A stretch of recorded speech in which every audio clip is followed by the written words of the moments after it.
मेरे चेहरे को पढ़कर कुछ लोग समझते हैं कि मुझे पहचानते हैं।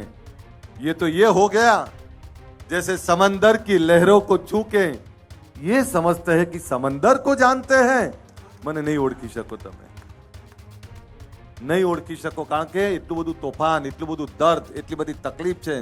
કેટલાક એવું છે કે રાતના 3 વાગે ઠાકોર કેમ આવે, કેટલાક એવું કહે છે કે રાતના 3 વાગે ઓબીસી કેમ આવે, કેટલાક એવું કહે છે કે રાતના 3 વાગે આ વંચિતો કેમ આવે।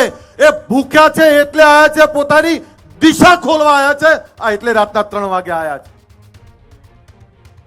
ભૂખ મિટાવી છે, એ દર્દમાંથી બહાર નીકળવું છે, આ એના માટે આયા છે। એ બ્રહ્મ મુહૂર્તમાં પોતાની દિશા નક્કી કરવા માટે આવ્યા છે, એટલે રાતના 3 વાગે આવ્યા છે।